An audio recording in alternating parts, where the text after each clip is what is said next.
Hey guys, I hope you're having a nice Memorial Day weekend. We honoring those that have fought in the wars and have sacrificed their lives for our country, wherever you are, who celebrates this, I think.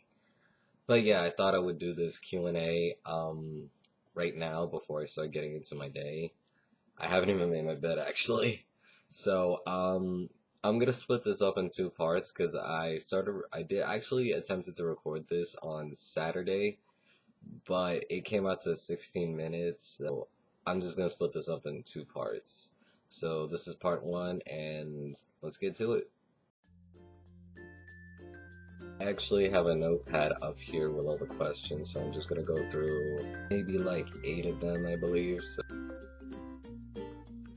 Well, the first question is, do you think your culture had a large role in your family's reaction to you coming out? And I would have to say no question about it, because they're still not very accepting of LGBT community as a whole. I mean, they can understand me going from female to male because it's within their understanding of the gender binary. But either way, they still only understand the gender binary. Now, if I were to tell them I was gender fluid or agender, bigender, or anything like that, or genderless or something, they probably would have a much harder time in accepting this because it's something they don't understand. They were not taught this, and they're not very keen on understanding, at least to my knowledge, because I remember when I first came out, I was trying to show them these articles that explain that people with transition are happier. My parent mom said, "Oh, I'm gonna read it," and in the end, she never read it. So I'm glad they were able to understand, because with all the transgender people in the media, they're forced to understand it. But if it was like someone that was like non-binary, gender fluid, or something like that, or gender non-conforming, they probably would have a much harder time accepting this, because for one thing, there's no gender neutral pronouns in Spanish. There's either just female or male. There's no in between or anything. So they're accepting of me being a guy now, but I wouldn't say that they're LGBT activists or anything like that. They're not allies or anything. So they have a lot of work to do. Okay, my friend asked me if I prefer dinosaurs or robots, and I'm gonna have to say dinosaurs, just because like my favorite champion from League of Legends has that dino skin. It's like dressed up in a dinosaur onesie, and it's like so cute. It's just absolutely adorable. What is your favorite color? I would have to say blue, because I don't know, blue is like a very warm color to me, and when I look at it, it's kind of like therapeutic. And when I look at the sky and it's like partly cloudy, or just like it's a completely clear and I could see all the blue up there, it's really beautiful and so calming. What is your favorite book? The Stranger by Albert Camus. It's originally a French book. It tells a story about a man who somehow just stops giving a shit about everything, and he just kills people.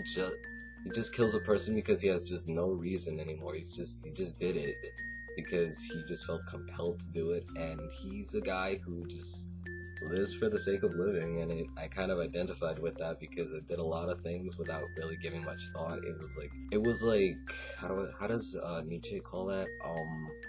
Nihilism. You just do it. It's like pure self-destruction and all that. So yeah, I really love that book. And I remember like I didn't buy the book or anything. It was given to me by school in high school, and I was obviously supposed to give it back. It was property of the school, but they never asked for it back, so I kept it and I read it from time to time.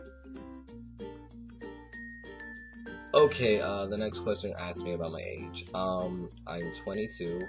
I'll be 23 in a few weeks. I'm not really looking forward to my extended family calling, because I'm obviously not going to be able to answer it, obviously, because testosterone already kind of like took its course in my body, and I cannot do a falsetto to save my life anymore on the phone. I was able to do it for like the first 3 months, but after that it was just, I can't fake my old voice anymore. My extended family still doesn't know that I am trans, and I suspect they're never going to know because of what I said about my culture. I don't want my parents to have a rift with the family. It's not fair to them for my sake at least, so it's better if they don't know and they just think that I moved away or something. So yeah, that should be fun. What type of music do you listen to? I like to listen to a bit of everything, but I tend to like music that kind of sounds like rap, like Watsky, or fingerstyle guitar, which is therapeutic in its own right. And sometimes when I find myself not being able to sleep because I'm either anxious about that next day because some certain event's coming up or something like that, I like to listen to the fingerstyle guitar. And I actually know a couple of artists that do that. It's like Daniel Patton, Antoine Dufour, Sung Ha Jung, and some other people, but I can't really think of them right now. But I tend to like fingerstyle guitar. It's basically very peaceful, therapeutic guitar playing with no lyrics of any kind, so it's peace and quiet for me. Okay, next question is asking me where am I from. So, despite how I'm speaking English, I am not from America. I was born in La Paz, Bolivia, and most people ask me where that is because people are like, where is that? It's in South America. It's the next door neighbors of Peru and Chile. It's a landlocked country. We used to have like some waters that we owned and everything. It's like also it also has part of the Andes Mountains over there. And we also have a long-standing rivalry with Chile because they stole some waters from us. And since then, we've been kind of resentful about it, because I remember last year in the FIFA World Cup, my phone was like, I don't want Chile to win, because they were advancing pretty far in the semifinals and everything, and to our surprise.